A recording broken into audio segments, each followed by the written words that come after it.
Right, introducing Unit 4.3 Fiscal Policy. Well, topic definition of the budget. 4.3.2 Reasons for government expending. The main areas of government spending and the reasons for and the effects of spending in these areas. 4.3.3 Reasons for taxation. Taxation as the main source of government revenue and the reasons for levying taxation.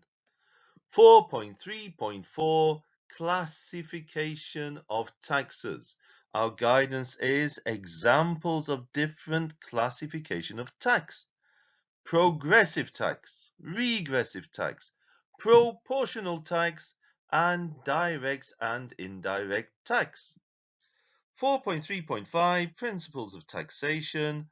What are the qualities of a good tax? 4.3.6 Impact of taxation. The impact of taxation on consumers, producers, government, and the economy as a whole. 4.3.7 Definition of fiscal policy. 4.3.8 Fiscal policy measures. The tax and spending changes in the form of fiscal policy that cause budget balance or imbalance, including calculations of the size of a budget deficit or surplus. And finally, 4.3.9 Effects of fiscal policy on government macroeconomic aims. How fiscal policy measures may enable the government to achieve its macroeconomic aims. Now, a little note here, aggregate demand and aggregate supply are not required. That said, the textbook will use AD and AS, and so will I, because it sometimes explains things in an easier way. But you will not be directly tested on aggregate demand and aggregate supply for Unit 4.3. Fiscal policy. Fiscal policy is G&T. Fiscal policy is government, spending, and taxation. Now, changes in government income could be to do with tax. Tax is revenue for the government, and from this revenue, they can do expenditure, which is spending. So you can hear of government expenditure or government spending. The budget is the government's financial plan showing government's income and expenditure.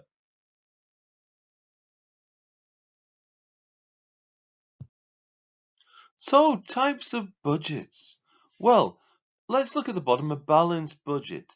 The government spending will be equal to the amount they brought in tax revenue.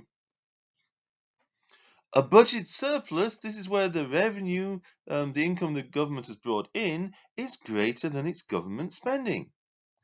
And then the last one is a budget deficit.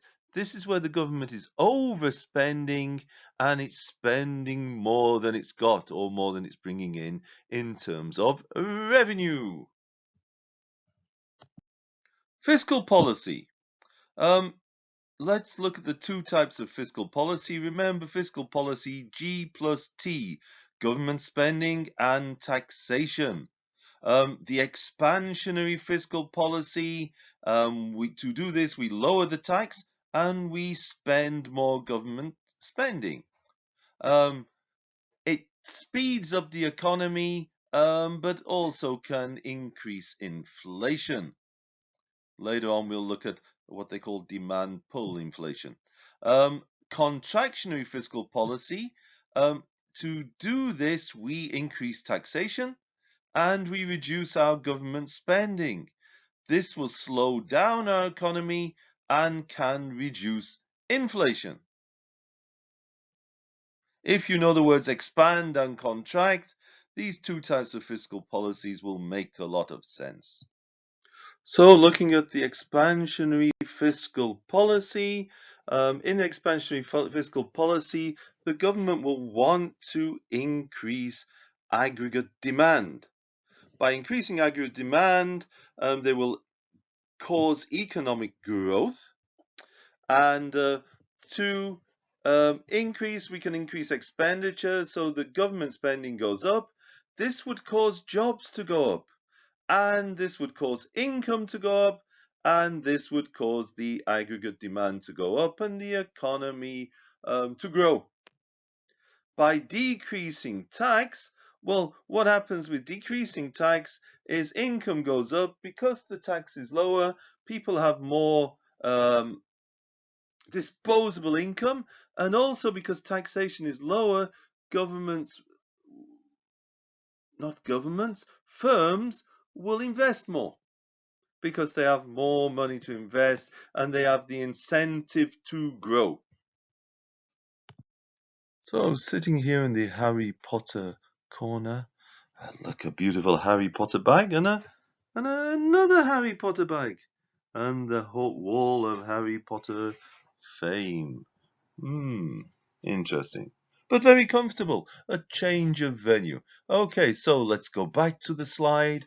Um, Contractionary fiscal policy.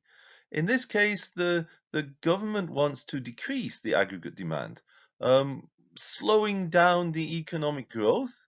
And what they'll do is they'll decrease expenditure, so less government spending. Um, Unfortunately, this leads to less jobs a lot of the time and less of income, and the economy slows down. By increasing the tax, people's disposable income falls and they spend less. And by increasing the tax, firms may decide to slow down, not work as often, not to expand. In severe cases, firms may leave the country and go to other countries that are more tax friendly. However, at certain times, contractionary fiscal policy is necessary. For example, times when the economy is overheating and we are seeing inflationary pressure. Well, some reasons for government spending: providing goods and services. Public goods and merit goods. We know these from earlier units. Um, Investing in social and economic infrastructure. Hmm. Roads and bridges and all sorts of things. A delve into the textbook would give some beautiful examples of social and economic infrastructure. Reducing inequalities in income. Um, Kind of a Robin Hood. We take the tax from the rich and we transfer it in form of transfer payments to the poor or vulnerable people. We can use taxation to support the elderly, to support disabled people, to fund unemployment benefits, to support key industries. We can subsidize our key industries in the economy, and we can also use it to manage the economy through fiscal policy, either speeding up or slowing down our economy. So, why tax, you might ask? Well, tax is revenue for the government. You can use tax to redistribute income within the economy.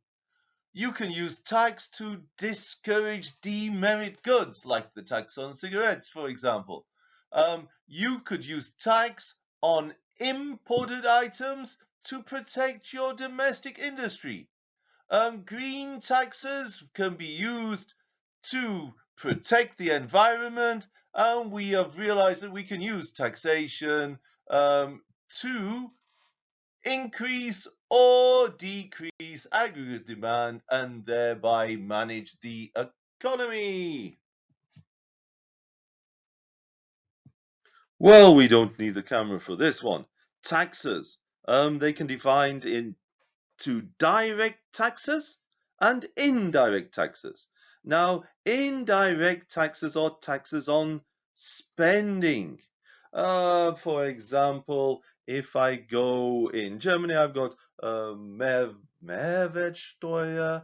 In the UK, I've got value-added tax. In USA, I think you've got general sales tax. So when I go and purchase something, I pay tax.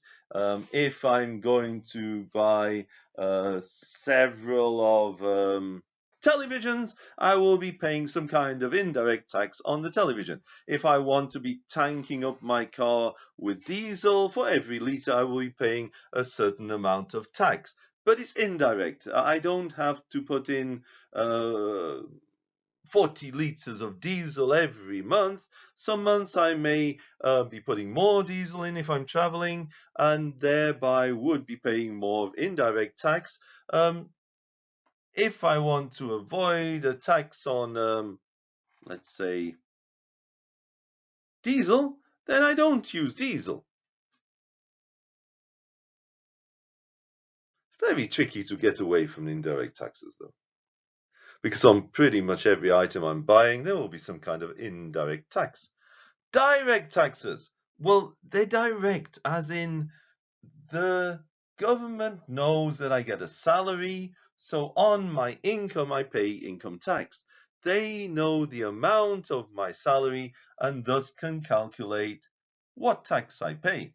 If I make profit, if I'm a business, they will look at my profit and they will charge me tax upon my profit, corporate tax. There are a variety of direct taxes. So here are some examples of direct tax.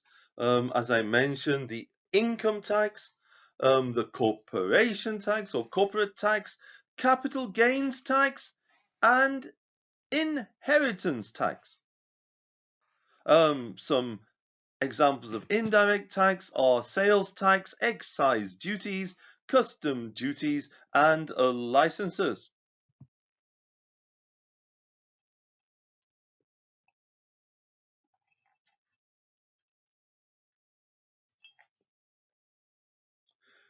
Expecto patronum. I wonder what that means.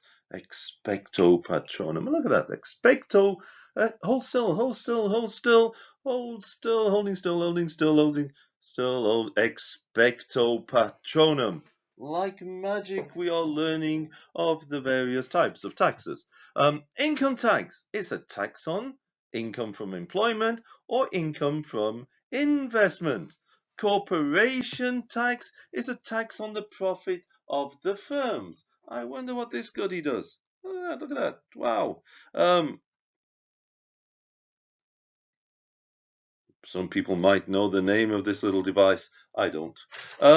Capital gains tax is a tax on assets like properties or shares where I have sold them at a highest price. For example, if I was speculating with shares, I can buy shares for investment, or I can buy shares to sell shares to make a profit. If I'm doing that short term selling of shares, I could expect to pay some capital gains tax. Inheritance tax. Sadly, these days, and for a very long time, when people die, the government will want some of that wealth in the form of an inheritance tax. There is no escaping tax.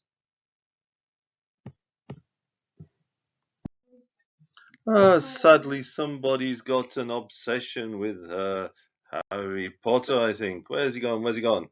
Oh, no, that's the name. Wait, there he is. There he's not. There he is. There's he not. There's he not. Here he is, and he's there we go. Wanted. Oh, but he changed his face. Scary stuff. So back on to taxes. This is more interesting. We have the sales tax. This is tax on a product sold. The main type of this tax is value-added tax. Excise duties. This is a tax on domestically produced goods like alcohol, petrol, tobacco, etc. Then we have our customs duties. These are taxes on imported goods. And then, you must pay a little bit of road tax. I think it's called ARD. They're always chasing us to pay our television licenses. All sorts of licenses is a form of taxation.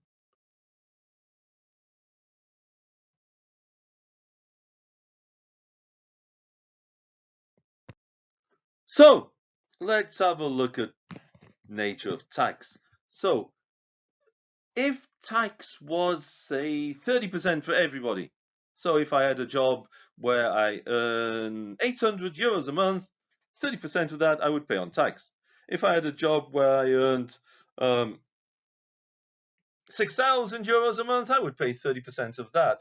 So whatever my income is, I pay a certain percentage. More likely, though, your country would be using a progressive tax system. So the tax increases with the increase in income. We put people into tax brackets. So the lower paid workers, let's say the people who are earning 800 euros a month, or people who are doing mini jobs for even less, would not be paying a lot of tax if they're paying any tax. Then the people who are earning, say, 2,000 euros a month will be paying less in tax than somebody who's earning 10,000 euros a month. Then the other example is the regressive tax, and the tax will decrease with our increase in income. Now, considering indirect taxes, these are often classed as regressive because if I'm going to buy 3 bottles of whiskey, there will be a tax implication on the 3 bottles of whiskey.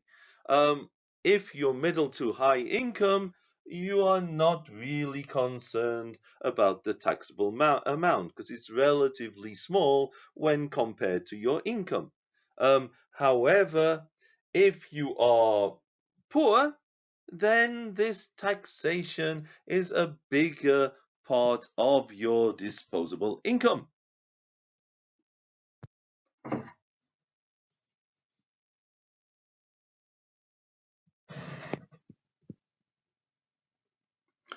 Well, what makes a good tax? Well, the idea of equity, a tax needs to be fair.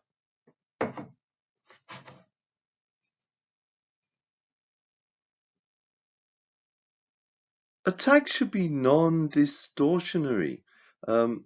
If we give too high of a tax, well, then we tend to get um, the incentive factor going away. For example, mischief managed. For example, if the tax is high, I might decide not to invest in business or maybe even move to another country. If the tax is high, I don't want to be working the long hours. Certainty. Wow. Certainty. Well, in terms of certainty, we should know when and how much tax to pay. Sometimes when I was younger in South Africa, when I was a child, well, kind of 13, 14, they weren't using the VAT system, they were using general sales tax. And it's a little bit like if you go into some kind of wholesaler, you must calculate the amount of tax on top of your purchase. So unless you're really making a mental note, when you get to the till, you're not sure how much tax to pay. Yeah. Whereas normally, if some people put the tax into the price, well, I know how much to pay. Um, then convenience. I don't want to go to the shop and buy some purchase of groceries, then have to go to the finance department, the tax department, the finance amt, and have to say, oh, I've spent some €150 on beautiful groceries, and I do believe I owe you some tax. No, it must be convenient. When I make the purchase, I pay the tax.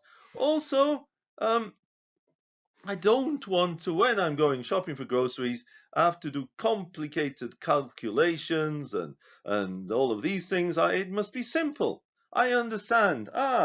This is the tax I pay. Is not so difficult to calculate. And administrative efficiency. It shouldn't be costing the government too much money to collect the tax. Yeah, so if they're collecting a tax of 3 cents per item, then all these 3 cents get added up and they must be paid over to the government.